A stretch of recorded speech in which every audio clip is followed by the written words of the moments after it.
Let's start this chapter number 4, A Truly Beautiful Mind. Albert Einstein was born on 14 March 1879 in the German city of Ulm, without any indication that he was destined for greatness. On the contrary, his mother thought Albert was a freak. To her, his head seemed much too large. अब देखो ये जो story है ना, that's talk about Albert Einstein के बारे में यहाँ पे बात किया गया है। तो एल्बर्ट आइंस्टाइन की जन्म थी वो 14 मार्च 1879 में हुई थी। वो भी एक जर्मन सिटी उल्म एक जर्मन सिटी है, ठीक है। तो वहाँ पे उनकी जन्म हुई थी। अब उनके पास ऐसा कोई भी इंडिकेशन नहीं था कि वो एक बहुत ग्रेटर इंसान बनेंगे फ्यूचर में।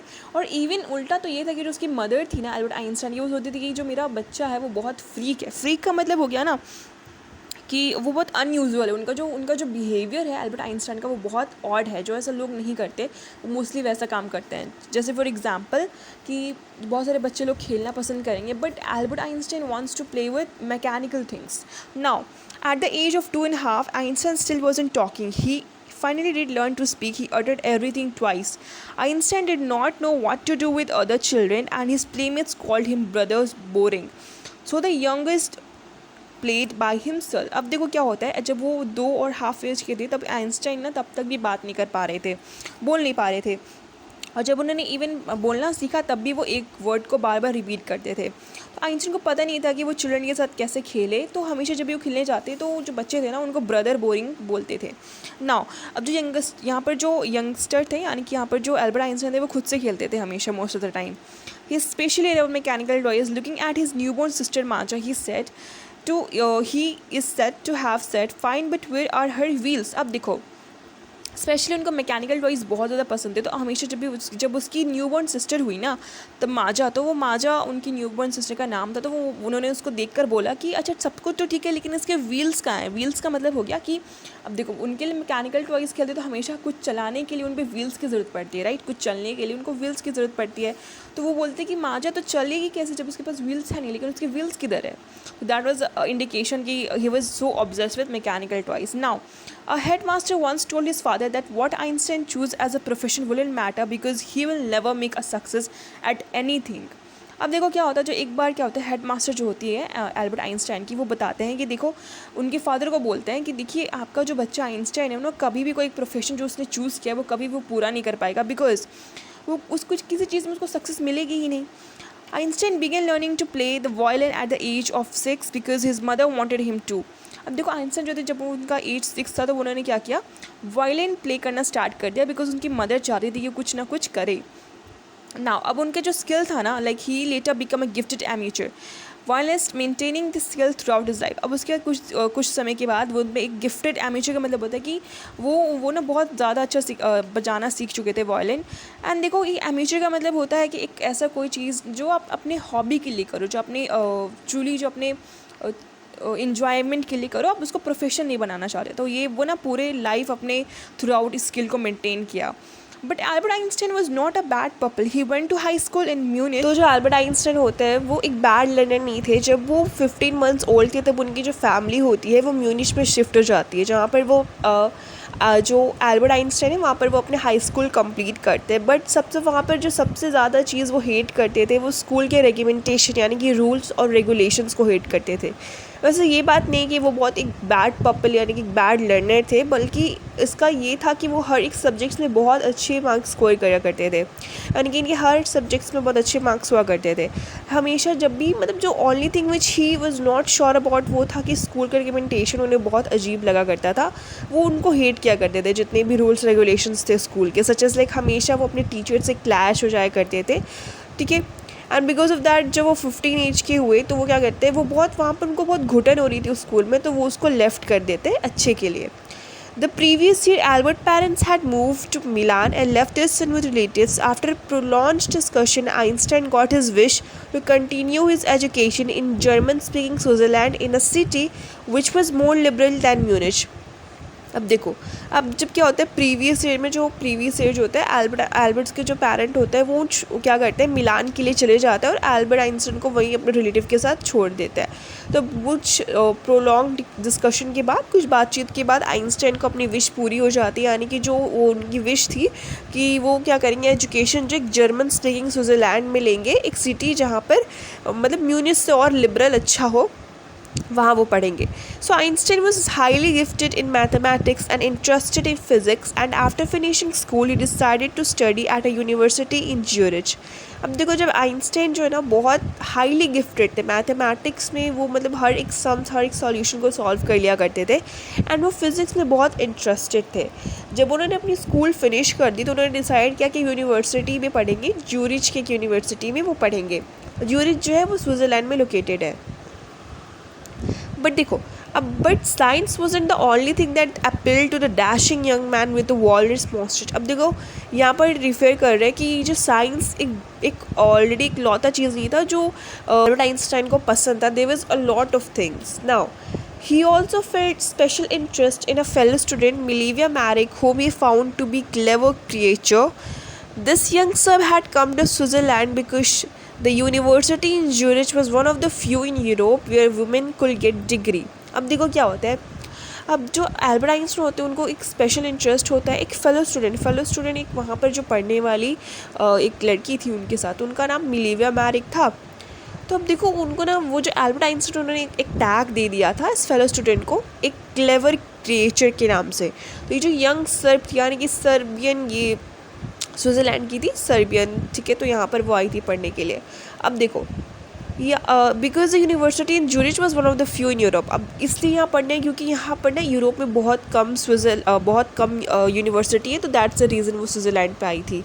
नाउ देखो, Einstein saw in her ally against the Philistines those people in his family at a university with whom he was constantly at odds. The couple fell in love, let it survive, in which they put their affections into word, mixing science with tenderness, wrote Einstein. How happily and proud I shall be when we both have brought our work on relativity to a victorious conclusion. देखो, सबसे ज़्यादा इसमें चीज़ match करती है दोनों में, Albert Einstein और उस फेलो स्टूडेंट में, वो ये थी कि दोनों एक फिलिस्तीन्स का मतलब होता है कि एक ऐसे पर्सन जो आर्ट और लिटरेचर म्यूज़िक में इंटरेस्ट ना रखते हो, तो उन लोगों के लिए ये टर्म यूज़ किया गया. तो वो दोनों ही इस टर्म के अगेंस्ट थे, ठीक है, मतलब कि जो लोग को ये चीज़ पसंद नहीं होती वो लोग उन्हें पसंद नहीं होते. तो दोज पीपल जो भी उनके फैमिली और लोग यूनिवर्सिटी में लोग थे ना, वो कॉन्स्टेंटली ऑड थे, like he was constantly at odds, यानी कि he was referring to his family, और जितने भी उनके साथ रहने वाले लोग हैं उनको वो रेफ़र कर रहे थे एज अ फिलिस्तीन्स. नाउ अब देखिए क्या होता है, the couple fail in love. अब देखो, वो जो कपल थे they just fail in love, and उसके बाद जो लेटर्स उन्होंने लिखे एक दूसरे को, जो अपने वर्ड्स को वो अफेक्शन में, अपने जो अफेक्शंस थे उन्होंने वर्ड्स में लिख कर क्या कर रहे थे, साइंस को मिक्स करके, साइंस और टेंडरनेस जो उनके अंदर जो जितना भी फीलिंग्स अफेक्शंस थे उनको वर्ड्स में लिखकर दे रहे थे, मतलब कि बातचीत कर रहे थे. तो अब देखो क्या होता है, आइंस्टाइन लिखते हैं कि how happy and proud I shall be, मैं कितना खुश होऊंगा जिस टाइम, मतलब कि हम दोनों ने अपने, मतलब कि व्हेन वी जस्ट, हम लोग एक साथ काम कर रिलेटिविटी, जो टर्म है रिलेटिविटी, जो साइंस एक्सपेरिमेंट वगैरह है, तो उस पर अगर हम एक विक्टोरियस सा कंक्लूजन लाए तो कितना अच्छा काम होगा, मैं कितना खुश होऊंगा, ये ही जस्ट है. Now in 1900 at the age of 21, Albert Einstein was at a university graduate and unemployed, and he worked as a teaching assistant, gave private lessons, and finally secured a job in 1902 as a technical expert in the patent office in Bern. अब देखो क्या होता है, 1900 में जब वो 21 years के हो जाते हैं, तो एल्बर्ट आइंस्टाइन जब यूनिवर्सिटी उन्होंने ग्रेजुएट तो कर ली थी, बट अभी तक वो अनएम्प्लॉयड थे, उनके पास अभी तक जॉब नहीं थी. तो वो क्या करते हैं, एक को टीचिंग असिस्टेंट के रूप में वर्क करते हैं, यानी कि जो बच्चे हो गए या किसी को भी वो प्राइवेट लेसन्स दिया करते थे, पढ़ाया करते थे. एंड फाइनली उनको 1902 में एक फाइनली सिक्योर सी जॉब मिल जाती है, एक टेक्निकल एक्सपर्ट के रूप में एक पेटेंट ऑफिस बर्न में मिल जाती है. इसमें करना क्या होता है, he was suppose to be assessing other peoples inventions. Einstein was actually developing his own ideas in his secret. He is said to have jokingly said his desk drawer bureau of theoretical physics. जो उनका काम था ना, इस burn जो एक शहर है जो स्विट्ज़रलैंड में लोकेटेड है, ठीक है, तो वहाँ पर उनको जॉब मिला था एक पेटेंट ऑफिस में. तो उनका काम क्या था कि जितने भी लोग कुछ भी न्यू इन्वेंशंस वगैरह कर रहे हैं उनको राइट दिया जाए उस इन्वेंशन का, ठीक है. नाउ तो अब देखो क्या होता है, यहाँ पर वो लोगों को गाइड कर रहे थे बट एक्चुअली में, ठीक है, लोगों को वो असेस कर रहे थे कि इन्वेंशंस वगैरह कैसे होते हैं, उनको राइट्स वगैरह दे रहे थे, बट इन एक्चुअली आइंस्टाइन वो खुद से अपने आइडियाज सीक्रेट में डेवलप कर रहे होते हैं, वो खुद से इन्वेंट कर रहे होते हैं चीज़ें को, ठीक है। तो एक बार उन्होंने जोकिंगली ना बोल दिया था, वर्क जब अपने काम पर थे, उन्होंने कहा था कि वो अपने डेस्क ड्रॉवर को ब्रेन ऑफ थ्योरेटिकल फिजिक्स बोला करते थे। इसका मतलब ये कि वो अपने ड्रॉवर को ना एक पूरा फाइल कह सकते हैं, या इस तरीके से मतलब कि उनके पास जितना भी उनका एक ड्रॉवर है, उनको पूरा उसमें फ़िज़िक्स की सारी चीज़ें भरी होती है, जस्ट फाइल हो गए, रिसर्च हो गए, सारी चीज़ें उस ड्रॉवर के अंदर है, ठीक है। Now so one of the famous papers of 1905 was Einstein special theory of relativity, so according to which the time and distance are not absolute. Indeed, two perfectly accurate clocks will not continue to show the same time if they come together again after a journey, if one of them has been moving very fast relative to the other. From this followed the world's most famous formula which describes the relationship between mass and energy, which is E is equals to mc square. अब देखो क्या होता है यहाँ पर, अब 1905 में सबसे मोस्ट फेमस पेपर जो होता है आइंस्टाइन ने वो रिलीज़ किया, जिसका नाम रखा उन्होंने स्पेशल थ्योरी ऑफ रिलेटिविटी। तो इसका मतलब ये अकॉर्डिंग टू इस पेपर के रिसर्च पेपर के मतलब ये होते, according to this research paper it just shows कि जो टाइम और डिस्टेंस होते हैं वो एब्सोल्यूट नहीं होते, दे आर नॉट इंडीड दोनों से परफेक्टली एक्यूरेट। जैसे कि अगर हम एज एग्जाम्पल देखें,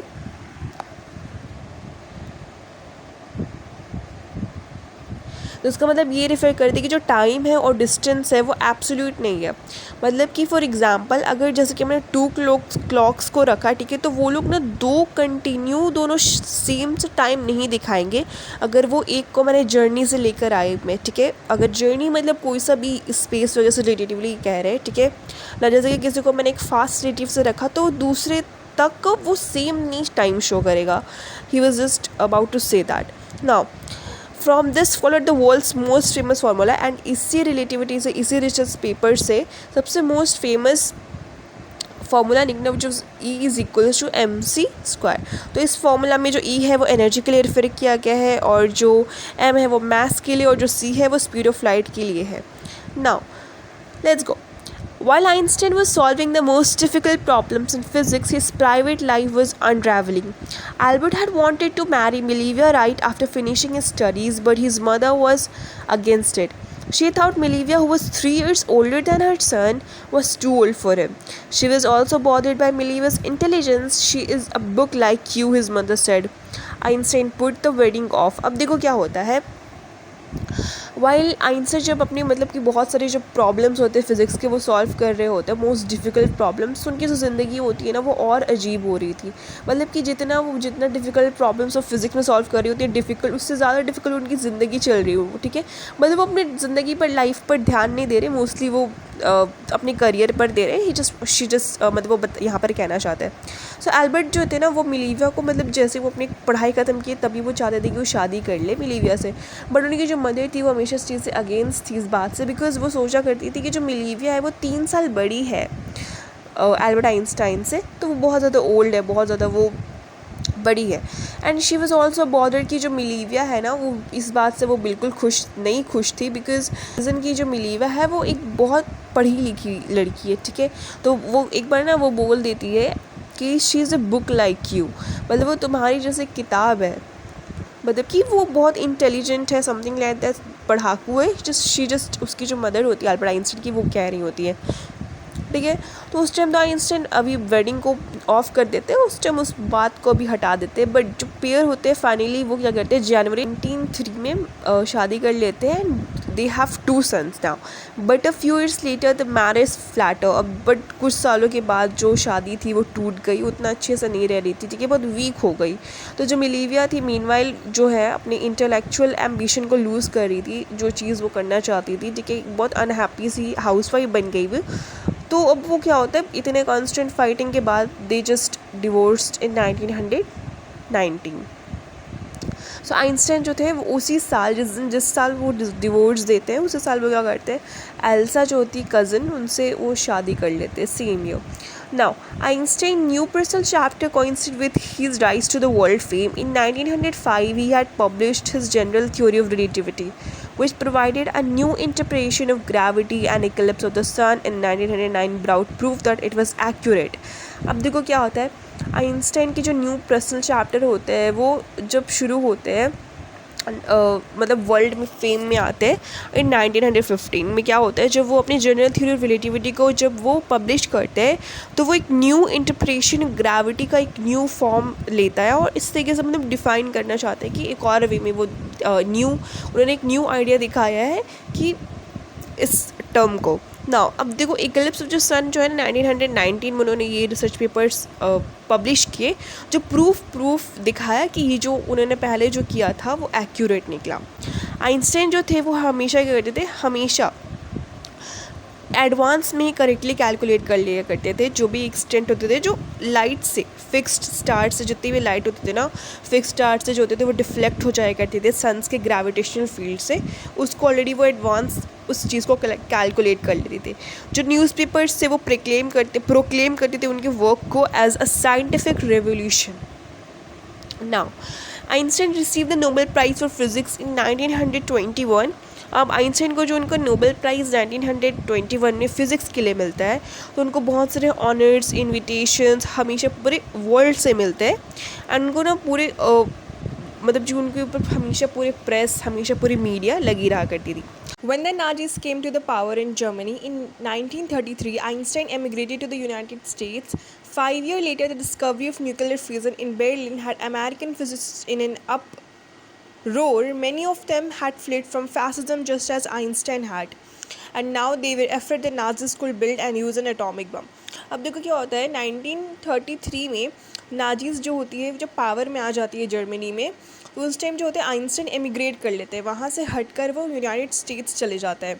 एंड 5 साल के बाद ना जर्मनी में बर्लिन में जर्मनी में जो न्यूक्लियर फ्यूज़न होता है उसका डिस्कवरी हो जाता है। एंड जितने भी यहाँ पे अमेरिकन फिजिस्ट थे ना बहुत शॉक हो गए थे, दे वर वेरी अपसेट क्योंकि उनको लग रहा था क्योंकि क्या करेंगे ये जो जर्मनी में जितने भी नाजिज़म जो लोग हैं वो क्या करेंगे एटॉमिक बम को बिल्ड कर सकते हैं और मे बी वो उसको यूज़ भी कर सकते हैं, तो कितना उसमें डिस्ट्रक्शन होगा। तो ये वो बहुत सैड से अपने कह सकते फीलिंग्स को दर्शा रहे थे ना। जैसे कि आइंस्टाइन इस चीज़ से खुश नहीं थे, वैसे ही जितने भी लोग थे वो सब खुश नहीं थे इस बात से। Of a colleague, Einstein wrote a letter to the American President Franklin D. Roosevelt on 2 August 1939 in which he warned a single bomb of this type exploded in a port might very well destroy the whole port together with some of the surrounding territory. His words did not fail to have an effect. The Americans developed the atomic bomb in a secret project of their own and drop it on the Japanese cities of Hiroshima and Nagasaki in August 1945. अब देखो क्या होता है, एक बार अपने दोस्त से colleague से वो अर्ज करते हैं कि क्या करे, वो आइंस्टाइन जो है ना लेटर लिखते हैं अमेरिकन प्रेसिडेंट को फ्रैंकलिन डी रोजवेल्ट 1939 उस टाइम की वहाँ पर वो प्रेसिडेंट थे, अमेरिकन प्रेसिडेंट थी। तो वो लिखते हैं उस पोर्ट में उस लेटर में वो लिखते हैं कि एक इस प्रकार का कोई सा भी ऐसा बॉम्ब जो होगा ना, अगर कोई भी ऐसा पोर्ट में एक्सप्लोड कर जाए यानी कि फट जाए तो वो इवन तो वो पूरा पोर्ट को डिस्ट्रॉय करेगा ही करेगा, लेकिन जितनी भी उसके आसपास के सराउंडिंग की टेरिटरी है उसको भी वो डिस्ट्रॉय कर देगा। तो उनके जो वर्ड्स थे वो फेल नहीं हुए, उनके वर्ड्स ना लोगों ने समझे उनकी बातों को। वो उसके बाद जो अमेरिकन्स लोग थे उन्होंने क्या क्या डेवलप किया एटॉमिक बम को, वो एक सीक्रेट प्रोजेक्ट में, किसी को पता नहीं था कि जो अमेरिकन्स है वो बॉम्ब को डेवलप कर रहे हैं ना। वो लोग खुद से उन लोगों ने बनाया एंड उन्होंने क्या किया, इस बॉम्ब को जापानीज़ सिटीज़ में हिरोशिमा एंड नागासाकी में ड्रॉप कर दिया इन अगस्त 1945। तो दिस इज़ द फर्स्ट, जहाँ भी आपको पता होगा कि जो एटॉमिक बम है वो फर्स्ट हिरोशिमा एंड नागासाकी 2 अलग अलग सिटीज़ पोर्ट में जापानीज़ सिटीज़ में गिराए गए थे। Now Einstein was deeply shaken by the extent of the destruction. This time he wrote a public missive to the United Nations. In it he proposed the formation of a world government. Unlike the letter to Roosevelt, this one made no impact, but over the next decade, Einstein got more involved in politics, agitating for an end to the arms buildup and using his popularity to campaign for peace and democracy. अब देखो क्या होता है, Einstein इस चीज़ से जब उन्होंने देखा, जब उनको पता चला कि जो हिरोशिमा और नागासाकी में जो एटॉमिक बम अमेरिकन्स लोगों ने गिराया है, तो वो सुन के उनको बहुत ज़्यादा उस चीज़ का बुरा लगा, उनको बहुत रिग्रेट हुआ कि why he have wrote the letter. ठीक है, तो वो क्या होता है, वो करते एक पब्लिक मिसिव लेटर लिखते हैं यूनाइटेड नेशन को, इस बार सबके सामने सबको बताकर ये लेटर लिखते हैं ना। अब इस लेटर का तो कोई वैसा इम्पैक्ट नहीं होता, वो इस लेटर में लिखते हैं कि जो फॉर्मेशन होना चाहिए एक वर्ल्ड गवर्नमेंट का फॉर्मेशन होना चाहिए ये जैसे कि उन्होंने रोज़ावेल्ट को लेटर लिखा था, उस मतलब कोई भी इम्पैक्ट नहीं पड़ा, कोई भी लोगों ने ज़्यादा ध्यान नहीं दिया। ओवर नेक्स्ट डिकेड वो सबसे ज़्यादा इवन वो अपने रिसर्च के लिए नहीं बल्कि मोस्टली उनमें पॉलिटिकल चीज़ों के लिए वो दे रहे थे, क्योंकि मोस्टली वो हमेशा पॉलिटिक्स वगैरह में इन्वॉल्व ज़्यादा हो रहे थे रैदर देन रिसर्च प्रोग्राम से। नाउ अब उन्होंने क्या किया, अपने पॉपुलैरिटी को यूज़ किया, जैसे कि लोग उनको जानते थे कि बहुत ज़्यादा महान इंसान है वो, तो उनके पॉपुलैरिटी को क्या किया आइंस्टाइन ने यूज़ किया पीस और डेमोक्रेसी के लिए। Now, while Einstein died in 1955 at the age of 76, he was celebrated as a visionary and a world citizen as much as a scientific genius. When he died at the age of 76, जब वो मरे तो उनका जो as था वो 76 था। Now, अब उनको ना एक विजनरी और एक वर्ल्ड सिटीज़न के रूप में सेलिब्रेट किया जाता है। विजनरी का मतलब हो गया एक पर्सन जो क्या करे फ्यूचर के बारे में एक ओरिजिनल और एक इंटेलिजेंट वे में सोचे। नो कि वर्ल्ड सिटीज़न का मतलब क्या होता है, वर्ल्ड सिटीज़न का मतलब ये हो गया बिकॉज देखो उन्होंने बहुत सारे सेवरल रीज़न है कि उनको वर्ल्ड सिटीजन के रूप में क्यों सेलिब्रेट किया जाता है। फर्स्ट उन्होंने साइंटिफिक कॉन्ट्रीब्यूशन दिए, बहुत सारे रिसर्च पेपर उन्होंने डेवलप किया, प्रोड्यूस किया, ठीक है, बहुत सारे काम उन्होंने फिजिक्स में किए, पार्टिकुलरली उनकी जो थ्योरी थी रिलेटिविटी की वो बहुत रिवोल्यूशनलाइज थी और बहुत अंडरस्टैंडेबल थी, यूनिवर्स के बारे में उन्होंने समझाया। Now second was advocacy for piece. 16 वाले पैसेज में देखा कि वहाँ पर उन्होंने क्या किया, अपने पॉपुलैरिटी को उन्होंने किसके लिए यूज़ किया, कैंपेन फॉर पीस और डेमोक्रेसी के लिए यूज़ किया। तो फर्स्ट सेकेंड वो हो गया। थर्ड की ह्यूमैनिटेरियन एफर्ट्स के लिए जो आइंस्टाइन थे उन्होंने क्या किया था, बहुत सारे ऐसे ह्यूमैनिटेरियन कॉजेज़ में उन्होंने मदद की थी, जैसे सिविल राइट्स हो गए यूनाइटेड स्टेट्स ऑफ, और बहुत से अलग अलग डेडिकेशन उन्होंने दिखाया सोशल जस्टिस के लिए। नाउ यहाँ पर इतना हमें नहीं पढ़ना, लेकिन 2 से 3 रीज़न आप वर्ल्ड सिटीजन के लिए ऐड कर सकते हो अगर कहीं पर भी ऐसा क्वेश्चन पेपर आए something like that. And now that's all for today. यहाँ पर मुझे चैप्टर 4 होता है वो ख़त्म होता है, the truly beautiful mind. That's all for today, have a nice day.